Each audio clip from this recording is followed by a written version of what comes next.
Evelina, darling. Your architectural talents are noted, but perhaps you should design a dress that isn't quite so obviously mended. En la casa Halverton, todos creían que la parte más cruel de la velada ya había sido cuidadosamente dispuesta. Doña Evelina de Ashcombe no había sido invitada como igual, ni siquiera como huésped probable, sino como espectáculo envuelto en cortesía. Permanecía al borde del baile de Ravenhill con un vestido tan cuidadosamente rehecho que solo otra mujer pobre habría advertido las viejas costuras escondidas bajo el encaje nuevo. Los dedos de sus guantes habían sido remendados. Las perlas de su madre eran sustituciones de pasta. Y sin embargo, se sostenía con una precisión tan callada que a las damas más próximas a los músicos les irritaba más aquella compostura que cualquier desesperación visible. Doña Honoria Bexley había esperado hasta estar segura de que bastantes personas pudiesen oírla antes de afilar la sonrisa. «Mi querida doña Evelina», dijo, dejando reposar el abanico sobre la muñeca. «Su excelencia siente una particular inclinación por las curiosidades industriosas. Debéis contarle qué hermosamente puede una dibujar una escalera que jamás podrá permitirse subir». Las risas que siguieron fueron suaves, selectas, respetables. Así es como la sociedad prefiere sus crueldades, lo bastante pulidas como para negarlas, lo bastante afiladas como para dejar huella. Evelina sintió que la sala se volvía hacia ella. Sintió también el viejo instinto del que había vivido durante casi 2 años. Soportarlo, conservar la gracia, volver a casa de algún modo y dejar que la humillación realizase su labor en privado. Las inversiones fallidas de su padre la habían despojado a la familia Ashcombe de casi todo, salvo del nombre y de la crianza. Desde entonces, ella dibujaba fachadas para constructores que pagaban tarde. Corregía en secreto los planos de vecinos porque a demasiados hombres respetables les repugnaba admitir que una mujer veía mejor que ellos la proporción, y fingía ante los acreedores que el mes siguiente todavía podía redimirlos. Habría podido inclinar la cabeza. Habría podido aceptar la herida. Entonces el duque de Ravenhill dejó su copa. Había estado de pie cerca de las ventanas, bajo los apliques de espejo, oscuro de cabello, ancho de hombros, demasiado contenido para invitar a la conversación fácil. Incluso en una estancia llena, don Adrián Bale, duque de Ravenhill, daba la impresión de ser un hombre que había elegido la distancia y había sido obedecido. El rumor lo describía, según el salón, como frío, exacto, imposible de mover y peligrosamente inteligente. Pero cuando miró a Evelina, no hubo nada impreciso en aquella atención. Cayó sobre ella con la fuerza serena del reconocimiento. «Doña Honoria», dijo, no en voz alta, «si doña Evelina habla de escaleras, yo aconsejaría a la sala que escuche. La mayoría de quienes se hallan aquí no sabrían distinguir entre grandeza y ruina hasta que el techo les cayese encima». El silencio se abrió hacia afuera en un círculo cada vez más amplio. La sonrisa de Honoria vaciló. Alguien tosió. Un violinista perdió medio compás. Entonces Adrián cruzó el salón, se detuvo ante Evelina y le ofreció el brazo. «Si me lo permitís», dijo, «querría reclamar la primera contradanza antes de que alguien más demuestre ser indigno de vuestra conversación». No era únicamente una invitación.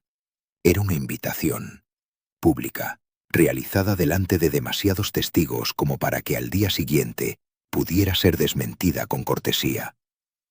Evelina no supo qué la sobresaltó más, que él la hubiera defendido o que pareciera llevar aguardando aquel instante desde mucho antes de que ella comprendiese que existía. Le dio la mano. La danza era lo bastante formal para resguardarlos de la intimidad, pero no del escrutinio. La luz de las velas temblaba sobre el suelo pulido. Toda la sala observaba. La mano de Adrián permanecía correcta, su expresión ilegible, pero una vez, mientras giraban, su mirada descendió apenas hasta la ligera sombra de grafito en el costado de la muñeca de ella, donde había borrado demasiado deprisa las marcas del dibujo. «Aún trabajáis hasta muy tarde», dijo. Evelina perdió el paso. Él corrigió el giro con tal suavidad que nadie más habría podido advertirlo. —¿Cómo decís? —El grafito —respondió en voz baja—. Se aferra al jabón con más terquedad que el orgullo. Nadie fuera de su familia sabía eso de ella. Nadie, desde luego, en habitaciones como aquella. Antes de que pudiera preguntarle cómo había llegado a saber semejante cosa, la contradanza concluyó y las mujeres de alrededor se acercaron lo bastante como para interrumpir. Adrián la soltó con cortesía exacta, pero el daño, si daño era, ya estaba hecho. A la mañana siguiente, cada sala de conversación de la corte tendría una versión distinta del episodio, y ninguna de ellas dejaría a Evelina intacta. Así fue. Antes del mediodía, 3 rumores distintos habían llegado a la casa Ascom. En uno, el duque la había distinguido por piedad. En otro, ella lo había atrapado con humildad calculada. En el tercero, y más venenoso, pensaba entretenerse vistiendo por unas semanas de consecuencia prestada a una señorita arruinada para después apartarla. Su madre trató de hablar con esperanza por encima de un té débil. «Quizá su excelencia tenga intenciones serias». Evelina miró hacia la ventana resquebrajada que había medido 2 veces aquella semana, calculando aún si podría repararla antes de la siguiente lluvia. Los hombres con intenciones serias no las anuncian en los salones de baile. «No», dijo una voz desde la puerta. «Pero los hombres con intenciones prácticas a veces las anuncian donde la necesidad lo exige». Adrián había llegado sin aparato, a una hora demasiado respetable para el escándalo y demasiado deliberada para la casualidad. Lo condujeron a la pequeña sala de mañana, donde la pobreza había sido disciplinada hasta parecer orden. Sus ojos recorrieron una sola vez las cortinas remendadas, el estante de libros de arquitectura heredados del abuelo de Evelina y la mesa donde las cuentas impagadas yacían ocultas bajo papel de calco. Lo que pensó, lo escondió. «Os debo una explicación», dijo cuando estuvieron sentados. «Me debéis varias». Una sombra de reconocimiento le cruzó el rostro. «Entonces comenzaré por la más urgente. Mi abuela se está muriendo». La brusquedad de la frase la dejó quieta. «Doña Serafina Vale conserva un último deseo que repite con una persistencia poco cómoda», prosiguió él. «Quiere verme comprometido antes de morir. Si no presento una prometida antes de la apertura de la temporada de verano, colocará la administración de 3 fideicomisos vinculados bajo revisión temporal por mi primo Basilio y por su procurador. Basilio es un necio con medias de seda, pero el procurador no lo es. Retrasarían contratos de obras, congelarían mejoras de la hacienda y apartarían la mitad de los proyectos de diseño que esperan ya aprobación». Evelina frunció el ceño a pesar de sí misma. «¿Y por qué habría de incumbirme eso?» «Porque uno de esos proyectos es vuestro». Ella lo miró fijamente. Él sacó de la casaca un dibujo doblado y lo dejó sobre la mesa. Era su proyecto del mercado del muelle, el mismo que había presentado en secreto a través de un constructor que, tiempo después, le aseguró que la comisión se había desvanecido. «Mi despacho compró el paquete hace 6 meses», dijo Adrián. «No el constructor. Yo». El aliento de Evelina se acortó. Conocía cada trazo de aquella lámina: el drenaje, los puestos modulares, el uso elegante del ladrillo local. ¿Por qué? Porque era brillante. Nadie se lo había dicho jamás con semejante limpieza. Él continuó antes de que ella pudiera recomponerse. «Tengo una propuesta. Una sola temporada. Actuaréis como mi prometida desde ahora hasta el cierre de la asamblea de septiembre de Lady Danbury. Se colocará una renta en fideicomiso para vuestra madre, se restaurarán los gastos de escuela de vuestro hermano y se os dará un puesto remunerado bajo la oficina de obras de mi hacienda. Abiertamente, con vuestro nombre, si consigo obligar al Consejo a soportar el buen juicio. A cambio, prestaréis credibilidad a un compromiso que mi abuela creerá y que la sociedad comentará. El pulso de Evelina golpeó en la garganta. «Queréis contratarme para un cortejo falso. Quiero entrar en un contrato que nos proteja a ambos. ¿Y después de septiembre?» Hubo una pausa, tan leve que otra persona quizá no la habría advertido. «La temporada termina», dijo. No era una respuesta, y sin embargo, su compostura era tan exacta y los demás términos estaban expuestos con tal claridad que la mente de Evelina, apiñada por deudas, por la tos de su madre, por el recuerdo de su hermano fingiendo no advertir cuando la cena era demasiado escasa, no se detuvo allí. «¿Qué me impediría que me despidierais en cuanto vuestra abuela sonría satisfecha?» «Nada salvo mi palabra», contestó él, «y la escritura del acuerdo. Querré verla». «La veréis». Le llevó el contrato al día siguiente. Contenía disposiciones económicas, apariciones previstas, cláusulas de discreción, resguardo doméstico y una línea según la cual el entendimiento público entre ambos permanecería en vigor durante la duración del arreglo, concluyéndose al cumplirse, de mutuo reconocimiento, el fin para el cual había sido establecido. Evelina lo leyó 2 veces, luego una tercera. Advirtió lo que incluía. No advirtió lo que omitía. Firmó. Lo que siguió no fue romance, al menos no al principio. Fue arquitectura de otra especie. Presión, emplazamiento, efectos visibles y vigas maestras ocultas. En Ravenhill, doña Serafina recibió a Evelina en un salón azul que olía tenuemente a lavanda y láudano. La enfermedad había reducido a la anciana hasta volverla casi cortante, pero sus ojos seguían dolorosamente vivos. «Así que vos sois la mujer que mi nieto ha elegido por fin para dejar de resistirse a su propia vida», dijo después de estudiarla durante un largo minuto. Evelina, que esperaba desdén, respondió con cuidado. «Solo deseo no decepcionaros, señora». Serafina dejó escapar un casi resoplido. «Si de verdad hubieseis querido no decepcionarme, habríais llegado años antes». La mano de Adrián se tensó una vez a la espalda. Evelina lo vio. Vio también algo más extraño. No irritación, sino resignación, como si ambos estuviesen ya muy adentro en una conversación a la que ella acababa de entrar tarde. Los días siguientes se llenaron de instrucción. ¿Qué primas importaban? ¿Qué damas podían herir con una sola mirada?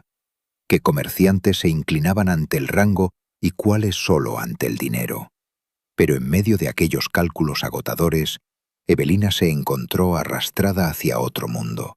Los planes de Adrián para las casas de los arrendatarios del norte, las fallas de drenaje junto al huerto occidental, la reforma del tejado de la capilla y las bodegas del río, cuyas escaleras resultaban peligrosas para los trabajadores durante cada estación húmeda.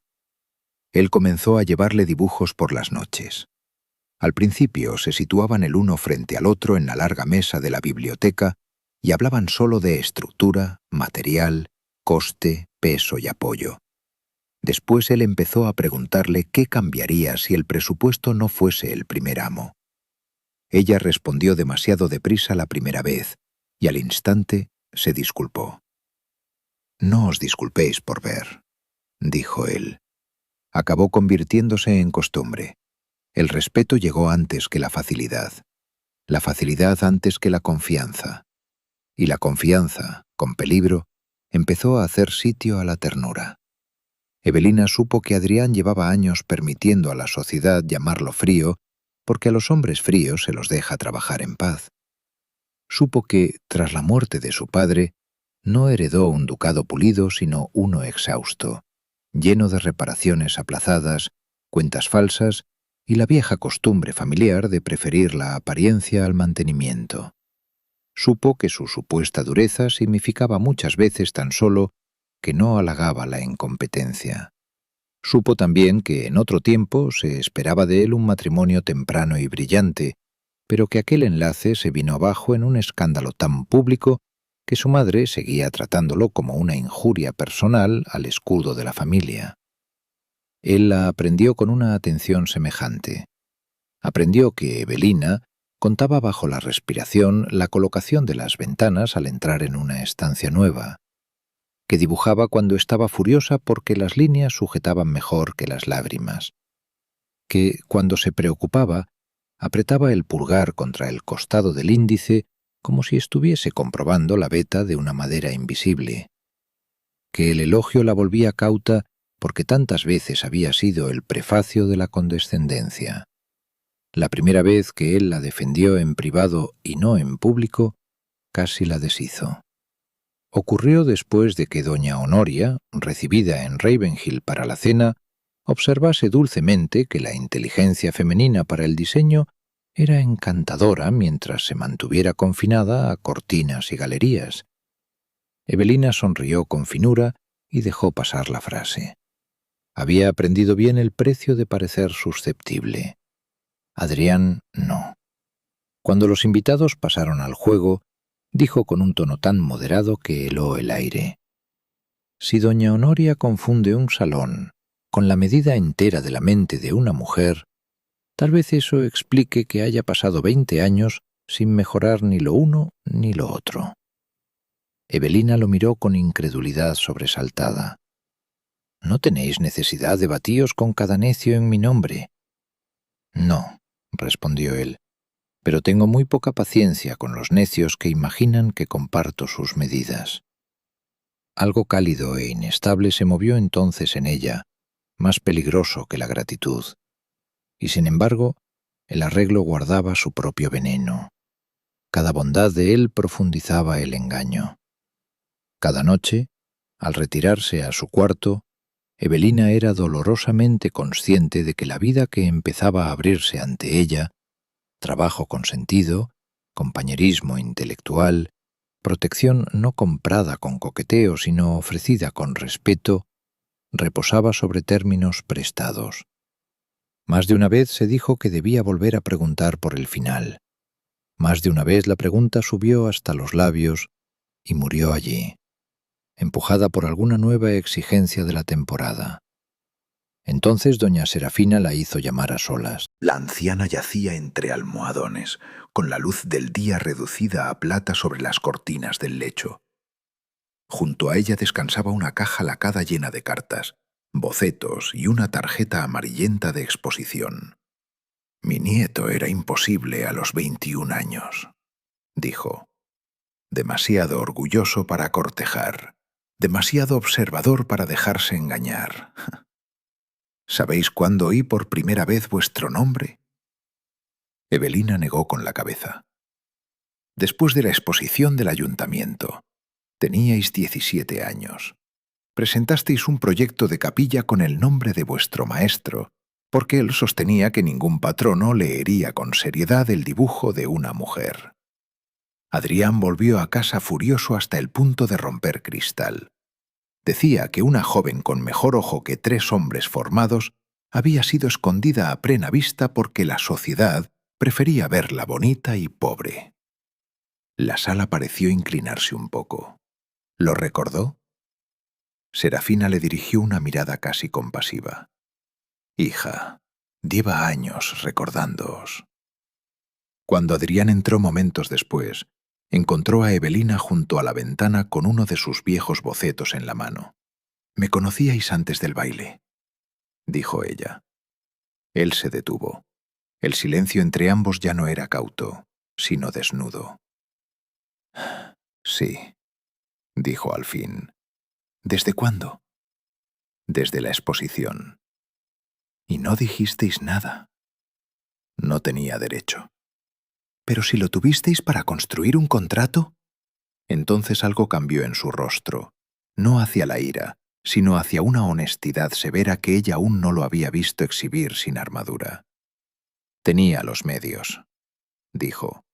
«No es lo mismo, aunque sé bien que quizá me condene igual».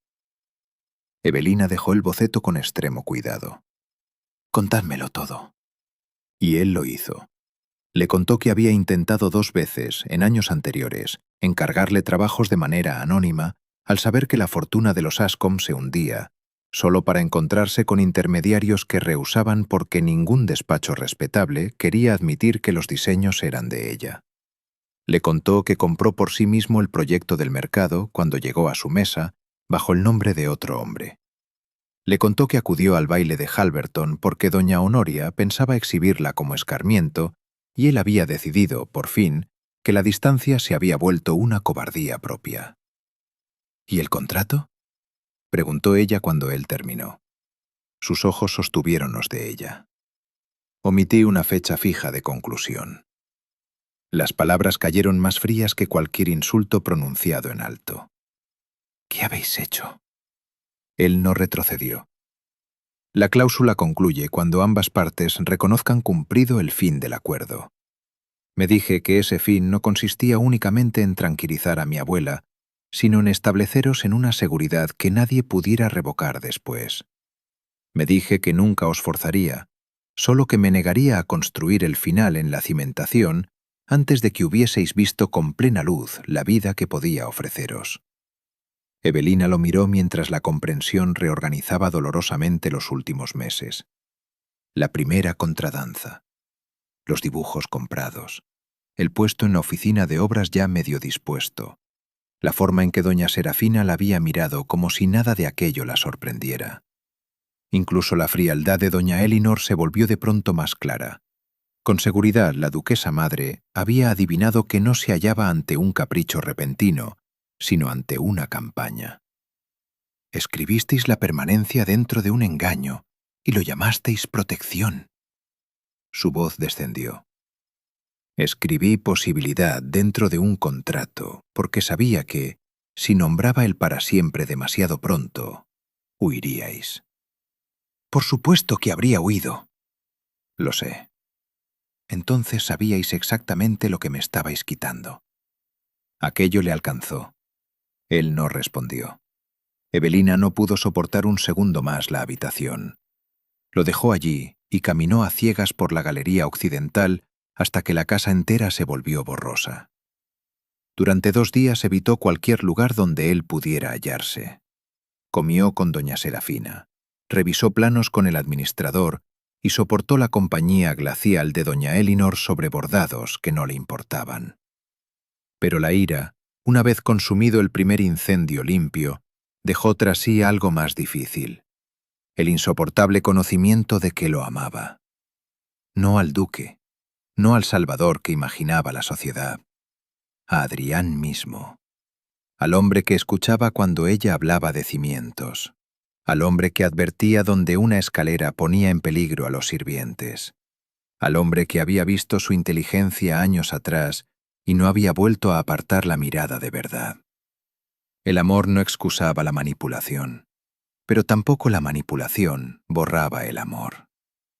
Doña Elinor la encontró al tercer día en el invernadero, entre limoneros y muros de ladrillo húmedos. «Si pensáis iros», dijo la duquesa con frialdad, «hacedlo limpiamente. Medio escándalo es más letal que uno completo». Evelina casi se echó a reír. «¿Consoláis siempre con tanta destreza a las mujeres heridas?» «No», respondió Elinor. «Solo a aquellas respecto de las cuales mi hijo ha sido un necio». Eso la dejó muda. Elinor dejó a un lado la pequeña navaja con que podaba. Ha heredado la capacidad estratégica de su padre y el hábito desastroso de mi familia de confundir control con devoción. Es una mezcla fea. Pero por primera vez en 10 años, ha levantado algo alrededor de otra persona y no solo alrededor de su propia cautela. Eso suena sospechosamente a defensa. Es un diagnóstico. La boca de Elinor se endureció. Debió confiaros la verdad entera. Pero si pensáis que la hostilidad de la temporada es solo social, no habéis estado mirando con suficiente atención. Basilio lleva meses aguardando una excusa para impugnar cada reforma que Adrián ha comenzado. Si este compromiso se rompe en público, no se limitará a humillaros. Se moverá contra el presupuesto de vivienda de los trabajadores, contra las escaleras del río, contra la dotación de la escuela y contra cada nombramiento del consejo con que Adrián ha sostenido vuestra oficina. Evelina quedó inmóvil. ¿Mi oficina? Doña Elinor la miró largamente. ¿Imaginabais que ese puesto nació del aire? Los planos para una oficina permanente de arquitectura están en su mesa desde el invierno. El único nombre escrito sobre la puerta es el vuestro. Después de que Elinor se marchó, Evelina permaneció bajo el cristal mientras la lluvia empezaba a golpear arriba con toques delicados y obstinados. Fue entonces cuando la traición adquirió su forma definitiva, no solo en la omisión de Adrián, sino en la oportunidad de Basilio. Porque Basilio no había esperado simplemente. Había ayudado a crear la presión. Una vez que Evelina miró con toda la agudeza que da la herida, vio lo que la gratitud y el deseo habían desdibujado. El procurador de Basilio era el mismo hombre que presionaba en silencio a los constructores locales para que no acreditasen a dibujantes mujeres. Uno de los hermanos de doña Honoria se sentaba en una junta financiera que había rechazado 3 proyectos de Evelina sin revisarlos siquiera. Y la cláusula de revisión de los fideicomisos de Serafina, presentada por Adrián como simple molestia familiar, permitiría en realidad a Basilio un acceso temporal a decisiones de contratación que afectaban precisamente a las obras públicas que Adrián había empezado a reconducir con mayor justicia. Evelina comprendió entonces que la manipulación de Adrián, por personal que fuese, no había nacido en el vacío. Él había levantado un escudo en torno a ella mientras combatía una maquinaria más vasta y más fea. Pero seguía siendo un escudo construido sin consentimiento. Así que hizo lo que nadie en Ravenhill esperaba. Pidió los libros. No los hermosos, no las listas sociales. Los libros verdaderos. Historiales de proveedores, cartas del consejo, correspondencia fiduciaria, diseños rechazados, pagos aplazados. Adrián se los llevó él mismo. Permaneció frente a ella en la biblioteca, agotado de un modo que nunca antes le había visto. «Si deseáis destruirme», dijo, «no os detendré». Evelina sostuvo su mirada por encima de las cuentas abiertas. «No os concedáis tanta importancia. Estoy decidiendo si salvaré lo que no supisteis confiarme para que lo protegiera a vuestro lado». Algo semejante al dolor le cruzó el rostro. Lo aceptó. Durante 4 noches trabajaron en la misma habitación sin facilidad, a veces sin hablar, a veces hablando solo de cifras. Y sin embargo, la antigua alianza, herida pero no muerta, empezó a moverse otra vez a través de los papeles. Basilio había desviado contratos de materiales hacia firmas amigas que inflaban precios mientras recortaban seguridad. El círculo de Honoria amplificaba calumnias contra mujeres incómodas cuyas tierras o cuyo trabajo se hallaban cerca de líneas de reurbanización provechosas. La revisión del fideicomiso no era solo un instrumento sobre las perspectivas de boda de Adrián. Era una puerta para invertir reformas valiosas y arruinar vidas más silenciosas que las suyas. Cuando llegó la asamblea de cierre de Lady Danbury en septiembre, Evelina llevaba una carpeta en las manos y una decisión en la sangre. El salón brillaba con una cantidad de velas capaz de hacer santa la hipocresía. Doña Honoria fue la primera en atacar, como estaba previsto. «¡Qué fortuna para doña Evelina!», dijo ante un pequeño grupo situado con perfección para oírla. «Que el genio para las escaleras pueda ser recompensado ahora con una corona, con tal de que nunca pregunte si los planos fueron dibujados por su propia mano». El insulto viajó con una belleza impecable. Varias cabezas se giraron. Basilio, cerca de la puerta de la sala de juego, parecía casi satisfecho. Adrián inició un movimiento hacia Evelina. Ella lo detuvo con el gesto más leve de los dedos. Aquello le correspondía a ella. Evelina avanzó al centro del pequeño anillo de silencio. Llevaba seda gris paloma cortada con severidad ducal, pero no había nada prestado en la forma en que se sostuvo. «Doña Honoria se equivoca», dijo. «Mi problema nunca fue hacer demasiadas preguntas. Mi problema fue que otras personas preferían impedir que yo las hiciera primero». Un murmullo recorrió el aire. Ella se volvió no solo hacia Honoria, sino hacia toda la sala. Puesto que la sociedad ha mostrado tanto interés tierno por mi compromiso, me siento obligada a devolver la cortesía con una pequeña cuestión de seguridad pública. Sacó varios pliegos doblados del bolso de muñeca.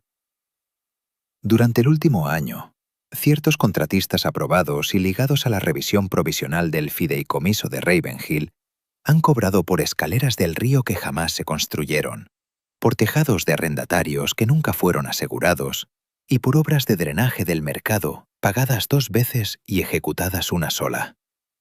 Las autorizaciones pasan por la oficina consultiva del señor don Basilio Vale y por firmas conectadas con la familia Bexley. Silencio absoluto. Basilio rió demasiado deprisa. Esto es grotesco. Ella no puede entender lo que está leyendo. Los ojos de Evelina encontraron los suyos con un desprecio casi sereno. Entonces es muy desdichado para vos que sí lo entienda. Entregó una página al magistrado más próximo, otra al hermano de Lady Danbury, que presidía un comité de obras, y una tercera directamente al antiguo procurador de doña Serafina, que hasta ese momento parecía medio dormido junto a la chimenea. El hombre ajustó los anteojos, leyó y mudó visiblemente de color. Adrián no dijo nada. No la rescató. Simplemente pasó a situarse un paso medido detrás de su hombro izquierdo, el lugar de un aliado y no de un dueño. Evelina continuó. Entré en esta temporada bajo contrato. Se me dijeron muchas verdades y una gran mentira con forma de omisión.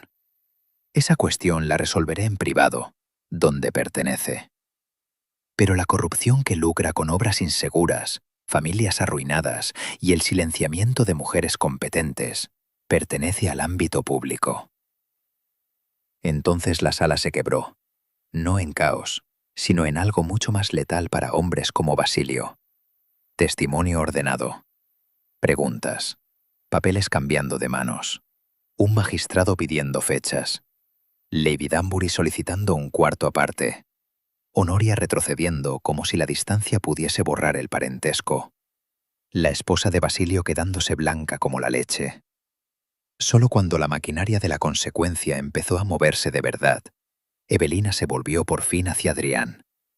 En su expresión convivían demasiadas cosas a la vez. Orgullo, remordimiento, miedo, esperanza mantenida bajo disciplina. Debisteis confiar en mí, dijo ella en voz baja. Lo sé. No os corresponde decidir por mí cuándo empieza el para siempre. No, respondió él, y la voz casi se le quebró en esa sola palabra. Solo a vos. Durante un momento suspendido, Evelina vio abrirse el porvenir en 2 caminos. En uno, salía libre, herida y justificada. En el otro, se quedaba, pero únicamente si los términos eran rehechos por su propia mano. Había pasado demasiados años sobreviviendo a estructuras diseñadas por otros. Había terminado con eso. Entonces escuchad los míos, dijo. No allí, no delante de la sala, sino más tarde, en la biblioteca occidental de Ravenhill, con las ventanas abiertas hacia los jardines oscuros y el escándalo corriendo ya por toda España, colocó un nuevo contrato sobre la mesa entre ambos. Él lo miró como si se tratase de una sentencia. «Tiene fecha de término», dijo ella. Él tragó saliva. «Lo veo. También tiene fecha de comienzo. Esta noche, bajo términos revisados». Él alzó la mirada. «Si este compromiso se convierte en matrimonio», dijo Evelina, firme como tinta recién tendida, «lo hará porque yo lo elijo con conocimiento entero, y no porque dejasteis la puerta sin marcar esperando que yo confundiera el corredor con el hogar. Mi oficina será independiente. Mi nombre irá en cada plano que sea mío. Vuestro consejo incluirá a 2 personas capaces de leer dibujos sin la vanidad aristocrática de costumbre. La renta de mi madre quedará intacta fuera de la ley marital. Y si alguna vez volvéis a protegerme ocultándome la verdad, haré que lo lamentéis en un lenguaje mucho más preciso que el del romance. Él la miró durante un largo segundo, y luego rió una vez, suavemente, como un hombre condenado exactamente a la vida que merece. Es el contrato más hermoso que he visto jamás, dijo. Es una fortuna, respondió ella, aunque le ardía la garganta, porque aún no os ha sido permitido firmarlo. Él no dio un paso hacia ella hasta que Evelina asintió. Solo entonces Adrián rodeó la mesa. Solo entonces la tocó con cuidado, como si la honestidad la hubiera vuelto más preciosa y no más suya. Cuando la besó, no había nada de conquista en ello. Era disculpa, alivio, deseo y el asombro de recibir por fin lo que se había querido demasiado tiempo. Doña Serafina vivió todavía 6 semanas, el tiempo suficiente para contemplar el contrato revisado y declarar que superaba al primero porque, a todas luces, lo había redactado la inteligencia mejor. Basilio se vio arrastrado a la deshonra pública y a la restitución privada. Honoria acabó casándose con un hombre lo bastante rico para sobrevivir a su vanidad. Las escaleras del río fueron reconstruidas como debía ser. Las casas de los arrendatarios se levantaron con ventanas más anchas y cimientos más sólidos. Y la oficina de arquitectura de Ravenhill, obras de Hacienda Ashcombe y Bale, para espanto de media provincia y deleite de la otra mitad, terminó siendo conocida por edificios elegantes porque eran firmes y no únicamente porque fueran admirados. Años después, cuando los visitantes elogiaban la escuela del ala occidental, la arcada del mercado o la capilla inundada de una luz imposible, solían preguntar a Adrián cómo había descubierto un talento tan poco común. Él jamás contestaba como la sociedad esperaba. «No la descubrí», decía mirando a Evelina a través de la estancia que compartiera en ese instante. «Solo tardé demasiado en aprender cuánto cuesta fingir que no estaba ya allí». Y Evelina, que había entrado en otros tiempos en los salones preparada para soportar cualquier cosa que se hiciese con ella, le devolvía la mirada con la autoridad serena de una mujer que ya no vivía dentro del diseño de nadie. Había elegido la vida, había reescrito los términos. Y eso, mucho más que un título o que una boda, fue lo que volvió permanente el desenlace.